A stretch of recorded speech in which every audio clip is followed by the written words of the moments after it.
encarnados e desencarnados, possamos sair melhores, possamos aprender mais unidos, mais fortalecidos espiritualmente.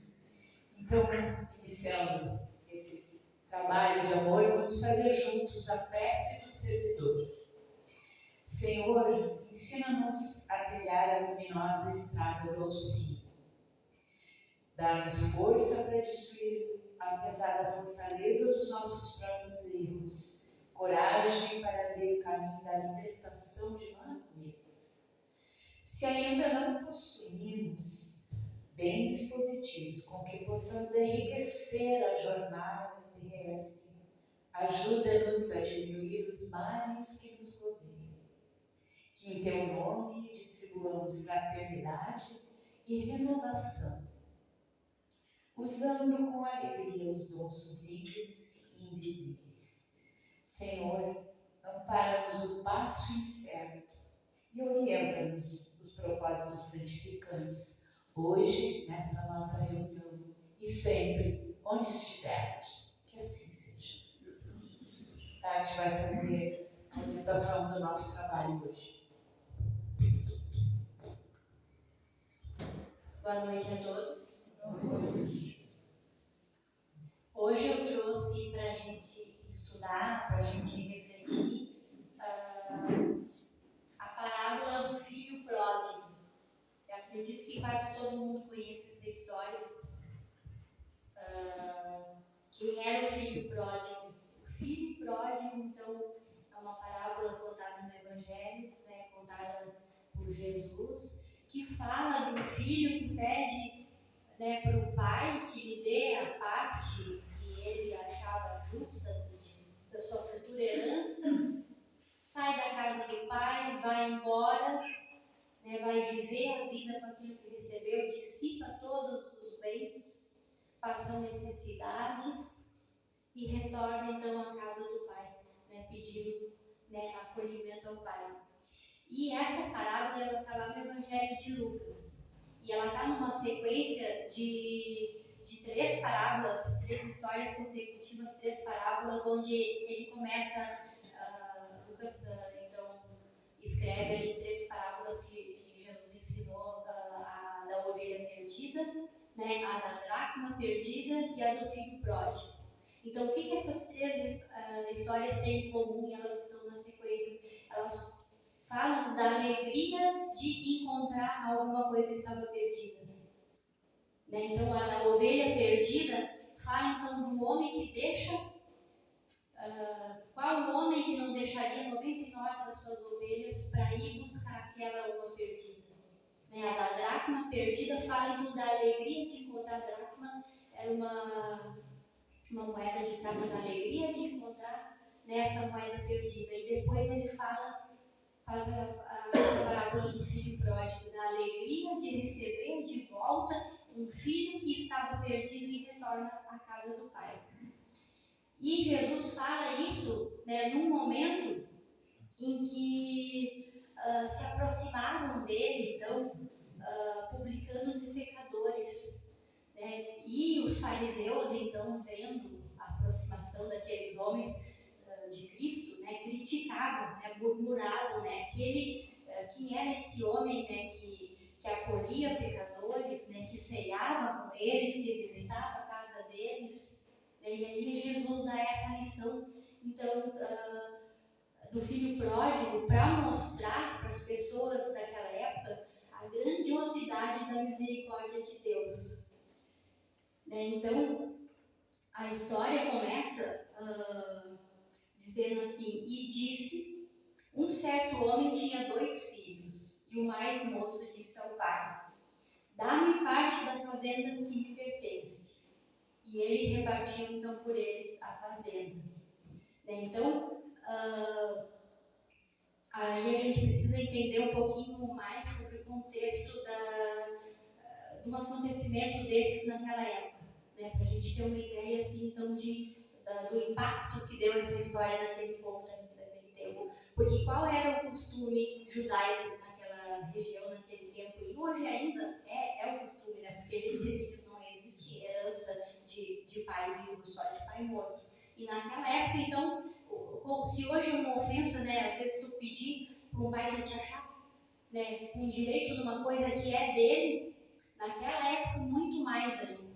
Partia do pai a iniciativa, então, de repartir os bens. E esse filho ainda era o filho mais novo.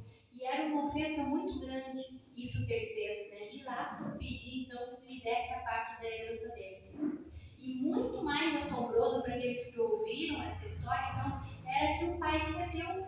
Não, o pai disse, não, né, vou te dar a parte que te pertence. Né? Isso, então, também era muito assombroso para as pessoas ouvirem. O filho teve a capacidade, a ousadia de pedir isso e o pai deu. E aí, ele vai embora, né? Dizem, poucos dias depois, o filho mais novo, ajuntando tudo, partiu para uma terra longínqua. Né? E ali desperdiçou, então, a sua fazenda, vivendo dissolutamente. Então, né, ele dissipou tudo aquilo que ele tinha recebido. Né? Ele toma aqueles bens, ele esbanja, filho pródigo. Pródigo quer dizer o quê? Pródigo quer dizer esbanjador. Ele toma aquilo, vai viver, gasta. E o que a gente pode tirar disso? Para começar, né, a história um pouquinho. Para nós hoje. A gente veio para cá. A gente recebeu previamente uma herança. A gente recebeu patrimônios espirituais. A gente recebeu patrimônios materiais. Né? A gente recebeu saúde, né? Bens materiais, talvez emprego, talvez família. Só que às vezes a gente está de saco cheio, a gente não quer viver embaixo do teto da casa do Pai. A gente não quer viver sobre as regras dele. E a gente pede, não, me dá o que me pertence, que eu quero ir embora. Né? Eu quero conhecer o mundo. Eu quero viver do meu jeito. E o que aquele pai da história faz? Não vai. Né? E o que o pai, quando nos dá a herança que a gente recebe quando vem para cá, diz? Tu tens o livre-arbítrio, eu estou te dando, tu fazes o que tu quiser daquilo que é teu. E a gente tem que entender que tudo tem uma consequência. Se a gente fizer bom uso daquilo que a gente recebeu, né, a gente vai ter bons frutos. Se a gente não fizer bom uso daquilo, a gente cai em ruína, como caiu então esse filho pródigo, esse filho da história. Né? Então, a gente recebe saúde, a gente recebe inteligência, a gente recebe oportunidades. Né? E quantas vezes a gente vai embora e sai da casa do pai? O que aconteceu? Ele saiu da aldeia, saiu da casa do pai. O que é isso? É se afastar da casa do pai. E quantos de nós não se afastamos, às vezes, da casa do Pai?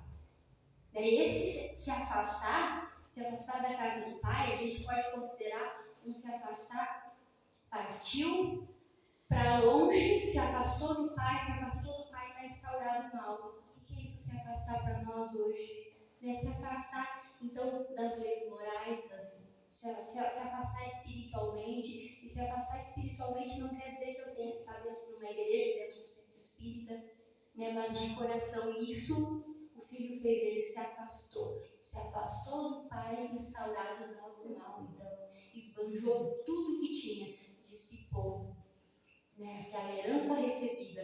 E o que acontece? Fica sem nada. Cai humilhado, cai cansado, cai aflito. E aí a história diz assim: e havendo ele gastado tudo, houve naquela terra uma grande fome, e ele começou a padecer, então, de necessidades, né? Então, houve uma grande fome, né? Para ele, então, isso foi mais impactante. Ele já não tinha mais nada, ele estava fora da terra dele, ele era um estrangeiro em outra terra, sem nada, né? E ele não tinha só a fome material, né? Ele tinha a fome espiritual. Ele ficou faminto, né? Faminto daquele amor que ele tinha na casa do Pai, faminto da paz, né, íntima que ele desfrutava então na sua casa, né, na casa do Pai, faminto daquelas coisas que não se pode comprar materialmente. Principalmente faminto daquilo que ele possuía espiritualmente. Então, ele ele precisou então achar um meio de viver. E aí diz que foi e chegou-se a um dos cidadãos daquela terra, o qual então, para pedir serviço, o qual então o mandou para os seus campos e apacentar os seus porcos. Então, empobrecido, arruinado, espiritual e materialmente, ele busca o seu reerguimento com o trabalho, porque ele precisava pelo menos comer. Então, o que ele recebe? Esse homem, então, lhe dá o serviço de ir aos seus campos para apacentar os seus porcos, para alimentar os seus porcos.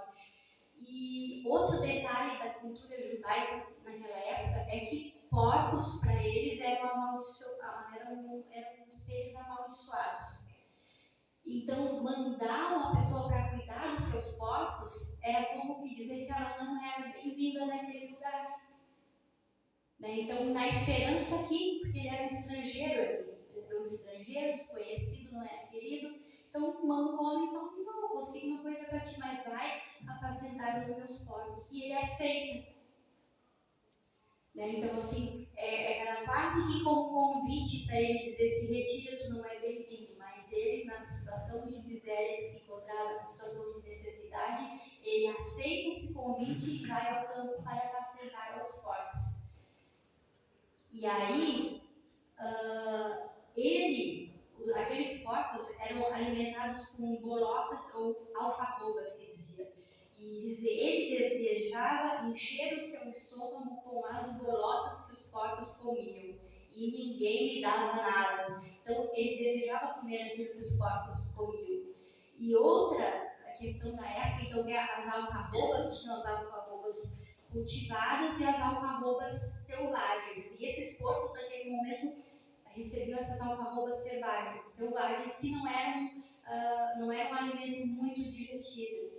Mas o que acontece? Era tempo de fome. Então, como a história diz, aconteceu um período de fome e o que sobrou para tratar dos porcos, então, só essas alfarrobas selvagens. E o filho, então, desejava comer essas alfarrobas selvagens que os porcos recebiam e, como diz, ninguém lhe dava nada. E aí, caindo em si, disse: quantos trabalhadores do meu pai têm abundância de pão, e eu aqui pereço de fome. Levantar-me-ei e irei ter com meu pai, e dir-lhe-ei: Pai, pequei contra o céu e perante a ti. Já não sou digno de ser chamado teu filho. Faze-me como um dos teus trabalhadores. Então, esse jovem judaico, vivendo em terra estrangeira, indesejado e perdido, oferece aos seus serviços, vai lá ver o que aqueles porcos tinham para comer e ele não tinha aquilo. E ele lembra então que os trabalhadores do pai dele tinham muito mais, tinham muito mais abundância de pão. Eles tinham abundância daquilo que ele não tinha naquele momento também. Eles tinham abundância de paz, de espírito, do alimento, não só o alimento do corpo, mas o alimento da alma.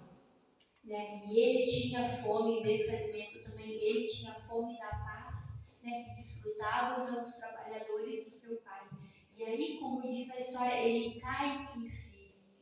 Então, ele tem aquele momento dele despertar. Ele se arrepende e internamente se coloca disposto, então, a se reajustar junto do seu pai. E quantos de nós também não fizemos que nem ele? A gente desperdiça as nossas heranças recebidas, a gente bota fora a nossa saúde, a gente às vezes bota fora bens materiais, a gente bota fora a nossa inteligência, a gente bota fora o nosso tempo, até que um dia a gente cai em si, e se dá conta de todo o desperdício que a gente transformou às vezes na nossa vida, que a gente transformou as nossas oportunidades recebidas, e como ele cai em si e tem essa necessidade de voltar para o Pai. E não é assim, a gente não se aproxima mais das coisas espirituais no momento que a gente está sofrendo. Quando tudo está indo o bem, né, muitas vezes a gente esquece, né, de agradecer, a gente esquece, né, de procurar o alimento espiritual. Quantas vezes a gente precisa passar por momentos de dores, né, para se aproximar do Pai, para ter essa necessidade então, de voltar para a casa do Pai. Então ele é arruinado, esse filho é arruinado, cansado, abatido, ele volta para a casa do Pai.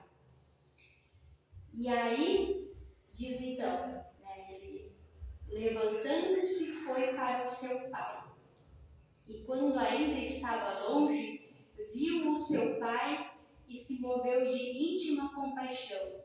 E correndo, lançou-se-lhe ao pescoço e o beijou. E o filho lhe disse: Pai, pequei contra o céu e perante a ti. Já não sou digno de ser chamado teu filho.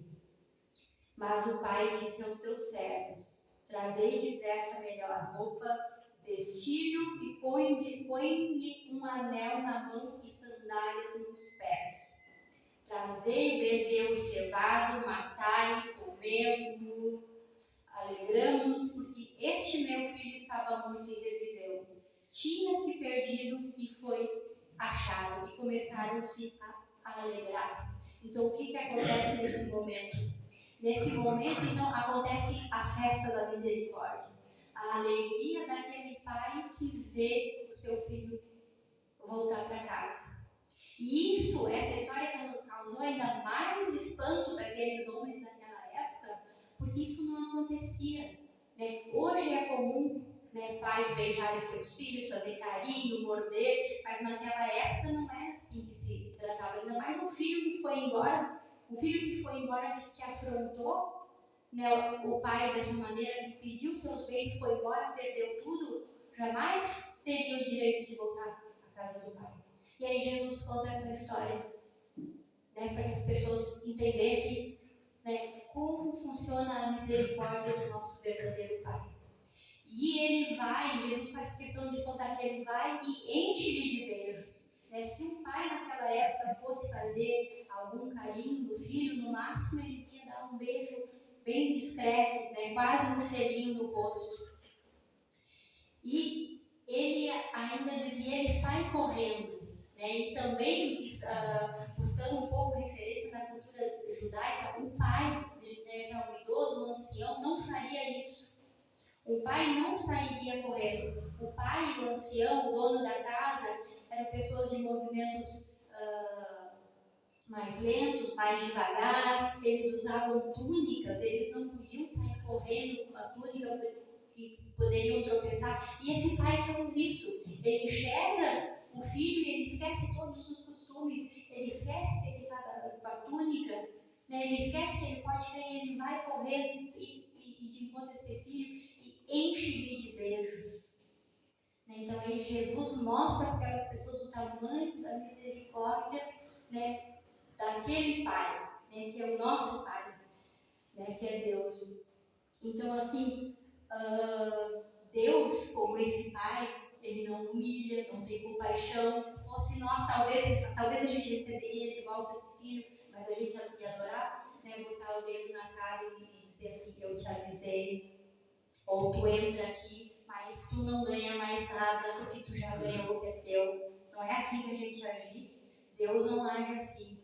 Deus não humilha. Né? Deus não aponta as faltas. Né? Se a gente sofre pelas nossas faltas, é porque a nossa consciência então nos aponta. Né? Mas Deus, ele queria mostrar que Deus tinha misericórdia infinita e recebe com alegria o filho que volta para casa, né? Como aquele homem da parábola da ovelha perdida que larga tudo para buscar aquela única então que se perdeu. Então ele mandou ainda os empregados trazer a melhor roupa, vestir com a melhor roupa e matar o bezerro cevado. E isso também, né, pense naqueles tempos, não tinha essa abundância de carne, de alimentos, não tinha um freezer para matar um bezerro. O bezerro cevado era aquele bezerro mais gordo, né, guardado para uma grande ocasião, capaz de alimentar muita gente, não uma família. E o pai pede que os empregados tragam então aquele bezerro cevado levado aquele animal mais gordo, capaz de alimentar, então toda a comunidade, para que todo mundo festejasse. Para que todo mundo festejasse com a alegria daquele filho que estava voltando. E o que acontece? Ele diz, trazei o bezerro cevado, matai-o e comamos e alegremos-nos, porque este meu filho estava morto e reviveu, tinha se perdido e foi achado. E todos começaram a se alegrar, e o seu filho, o outro filho, o mais velho, que estava no campo, quando veio, chega perto de casa, ouve música e dança, e chama os servos perguntando o que era aquilo, o que estava acontecendo. E ele lhe disse, veio o teu irmão e teu pai matou o bezerro cevado, porque o recebeu são e salvo. E aí ele, ouvindo isso, então se indignou e não quis entrar na casa do pai. E aí a gente começa um segundo aprendizado dessa história. Ele fala, então, lá no Evangelho de Lucas, nas traduções da Bíblia, está a parábola do filho pródigo. Se a gente pegar o Evangelho na tradução de Haroldo Dutra Dias, ele usa o título dessa história como a parábola dos dois irmãos, porque agora a gente começa a conhecer o segundo irmão, o mais velho, aquele que ficou na casa junto com o pai, cumprindo então suas obrigações de filho.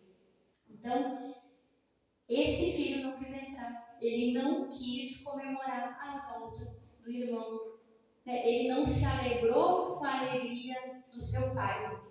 Então, essa história não mostra só aquele filho pródigo, esbanjador, que se arrepende e volta para casa.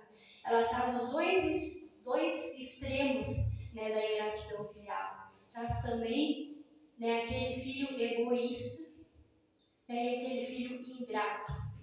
Então, quem era o filho pródigo, o irmão mais novo? Era aquele cujas faltas saltam aos olhos, que a gente vê, puxa vida, como é que ele fez isso com o pai?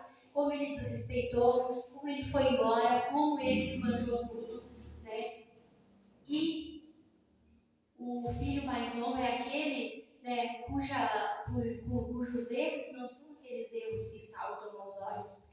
É aquele filho que teve em casa, ele cumpriu suas obrigações, trabalhou nos campos junto com o pai, mas o que acontece? Os sentimentos inferiores dele então vem à tona no momento que ele vê que o pai está recebendo aquele filho que voltou arrependido. Ele não compartilha aquela felicidade com o pai dele. Mesquinho e egoísta que ele era, se achava o único merecedor então das atenções do pai dele. Então, no primeiro momento, se a gente vai pensar que aquele filho ficou junto com o pai, ele parece então ser aquele filho mais equilibrado, bem mais equilibrado que seu irmão, satisfeito então com aquilo que tinha em casa, com a disciplina paterna, mas no entanto, o equilíbrio dele é colocado à prova, quando ele passa então uma situação adversa, quando o irmão retorna à casa do pai, sofrido e humilhado, é colocado à prova então aquele homem aparentemente bom. Então, em vez de ele se alegrar, como diz aqui a história, ele se indigna, ele se recusa a entrar na casa. Ele estava na casa com o pai, mas estava só fisicamente. Então, esse filho representa uma grande parcela da nossa humanidade. Quantas vezes a gente não está na posição desse filho, então, cumpridor das regras, pode parecer aos olhos de todo mundo a pessoa correta, mas com um viver que não tem a bondade, não faz o mal, mas também não faz o bem. E porque talvez consiga dominar esse filho algumas das paixões, como esse filho mais novo não conseguiu, critica aqueles que não conseguem então dominar algumas de suas paixões. Então, assim, ele é o filho egoísta, ele não mata, mas ele não salva, ele não rouba de ninguém, mas ele também não dá, não faz o mal, mas também ele não faz o bem. Então, apesar das aparências demonstrarem o contrário, ele se mostra, então, um filho egoísta. E quantos de nós, né, não vivemos nessa situação, às vezes morna? Né? A gente não faz o mal, mas a gente perde, talvez, a oportunidade de fazer o bem. Talvez a gente não procure fazer o bem. Né? A gente não apresenta, às vezes, virtude nenhuma, além de não fazer o mal, como esse filho mais velho. Né? Ele não tinha nenhuma outra virtude além de não fazer o mal. E aí tem uma frase de Emmanuel que ele diz assim para nós somos responsáveis pelo mal que fizemos e também pelo bem que deixamos de fazer. E então diz a história ali que ele se indignou e não queria entrar. E saindo, o pai estava com ele. Mas respondendo ele, disse ao pai: eis que te sirvo há tantos anos, sem nunca transgredir o teu mandamento, nunca me deste um cabrito para alegrar-me com os meus amigos. Vindo, porém, este teu filho, que desperdiçou a tua fazenda com meretrizes, mataste o bezerro cevado. E aí o pai disse: filho, tu sempre esteves comigo, e todas as minhas coisas são tuas. Mas era justo alegrarmos e regozijarmos, porque este teu irmão estava morto e reviveu. Estava perdido e foi achado. Né? E aí, outro grande atributo, então, desse pai, como diz aqui, o filho não quis entrar e o pai vai na rua atrás do filho, vai ter com o filho. E na tradição judaica daquela época, esse segundo filho também fez uma desobediência que era muito grave ao pai. Desobedeceu o pai, não entrar e não festejar. Assim como aquele primeiro desobedeceu, não desobedeceu, ele pediu uma coisa que não lhe era direito. Esse segundo desobedeceu, ele não quis entrar, não quis festejar. Nunca um pai faria o que o pai dessa história fez. Então, sair na rua e ter com esse filho, né, e falar com ele, e confrontar ele sobre essa história, e contar então o seu contentamento e da sua alegria, e dizer que tudo que era dele, né, era desse outro também. E o que aconteceria naquele tempo? Esse filho desobedeceu o pai, ele perderia a herança por desobediência. Mas esse pai vai buscar o filho. Né? Então, o que mostra essa história também? Que Deus, ele procura a gente, ele busca a gente apaixonadamente. Né? Ele busca aquele filho, né, pródigo que foi embora, que dissipou tudo, mas ele fica de braços abertos esperando o momento então que a gente demonstra arrependimento, ele está lá nos esperando. Né? Esse outro filho também desobedeceu a Deus, mas ele continua de braços abertos, esperando então que seu filho tenha um contentamento junto com ele, que se alegre então, né, junto com ele das coisas então que ele se alegra. Então, assim, nos momentos, né, mais difíceis, né, Deus está buscando nós, como esse pai, buscando apaixonadamente. Né, ele está gritando oportunidades que a gente não enxerga. Quando a gente está igual aquele filho lá, então cansado, humilhado, ele está lá nos esperando, ele está lá gritando, ele está lá mandando socorro, né, às vezes a berros altos que a gente não consegue ver. Ele está enviando uma pessoa para dizer uma palavra de consolo. Ele está enviando alguém para oferecer um serviço. Né? Ele está nos apontando, né? Quase jogando às vezes um livro nos nossos pés para a gente ler, para a gente ouvir alguma história, alguma coisa que nos aproxime dele, alguma coisa que nos aproxime, né, de voltar a cuidar do nosso espírito. Ele está lá mandando alguém que convida a gente para ir, tu não está legal, vamos lá no centro espírita, vamos tomar um passe, né? Vamos lá na igreja, vamos, né, assistir uma missa. Então Deus, ele nos espera, ele nos procura, né, como esse pai, né, espera alegre aquele momento de volta para casa. Né? Vai lá buscar aquele filho, né, que não quer voltar para casa. Então, assim, essa história trouxe para aqueles homens daquela época, então o conhecimento do tamanho da misericórdia daquele Deus, né, que até a vinda de Jesus eles conheciam como um pai punitivo, né, como alguém que castigava, né, e aí hoje para a gente ver esse pai feliz que volta, com a volta do filho, não é tão difícil, mas imagina para aqueles homens no meio daquelas tradições rígidas judaicas ouvir isso, né, como esse pai era diferente, como esse pai tinha misericórdia com todos. Então, com certeza, essas histórias causaram um impacto muito grande naqueles primeiros, né, ouvintes. Né, e ensinam para nós, né, ensinam que Deus é misericordioso, ensinam que a gente está sujeito a uma lei de causa e efeito, né, que aquilo que a gente dissipar, que aquilo que a gente botar fora, né, a gente vai sentir falta, né, que a gente vai precisar, então, né, buscar a força do Espírito, que a gente vai precisar voltar para a casa do Pai, né, e pedir, então, né, como o filho pediu aqui, Pai, né, ele diz, não sou digno de ser chamado como teu filho, mas faz-me como um dos teus trabalhadores, né, a gente vai implorar aquilo que é o mínimo, talvez que o Pai pudesse dar. Então, assim, essa história, né, nos traz, então, dois extremos da ingratidão filial, mas nos mostra que não importa qual for o erro, né, se seja ir embora, dissipar tudo, se seja não querer voltar para a casa do Pai, que esse Pai maior, né, ele nos recebe com alegria, ele nos busca com alegria se a gente não quiser entrar na casa dele. Ele está gritando, né, para a gente, vem para minha casa, vem comemorar comigo, né, vamos festejar, vamos comer o bezerro selado, e às vezes a gente está lá na posição daquele filho mais velho, egoísta e não quer entrar, né, porque a gente, né, acha que a gente é mais merecedor e está vendo fazer festa com aquela outra pessoa que não é merecedora, e a gente gosta muito de apontar o dedo, às vezes vem na casa espírita, vem na igreja, alguém que na nossa opinião era de má vida, puxa vida, fez tanta coisa e agora está lá, né, pagando de bonzinho, né? E quem somos nós para julgar? Nós somos esse filho então mais velho, porque a gente esteve ali, mas o que a gente está fazendo quando a gente está ali? A gente está verdadeiramente na casa do Pai? Ou a gente está só fisicamente como esse segundo filho?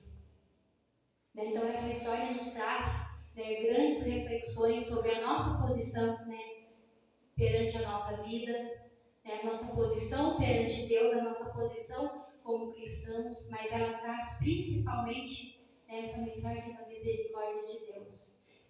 Não é porque Deus é misericordioso que a gente pode sair fazendo tudo que quiser e pedindo perdão. Depois vai ficar tudo bem, não, a gente vai ficar que nem aquele filho, né? Triste, né? Humilhado, né? Faminto. Então que a gente não se deixe cair ao ponto daquele primeiro filho, né, o mais novo, para não ficar nessa condição de sedento, humilhado, que a gente busque aquilo que a gente tem na casa do Pai, né, hoje, que a gente não desperdice as heranças recebidas do nosso Pai, e que a gente lembre sempre, então, da misericórdia desse Pai, né, que espera, né, que os teus filhos, que espera que a gente se arrependa dos nossos erros, que espera que a gente repare os nossos erros, e não só com dor, como foi com esse filho, mas o Evangelho nos ensina que a gente pode reparar os nossos erros com amor, né? Trabalhando sendo bom, né? Diferente do segundo filho, então, não fazia o mal, mas não fazia o bem. Então, que a gente seja diferente desses dois filhos. E era isso, então, para hoje. Já deu, meu Deus.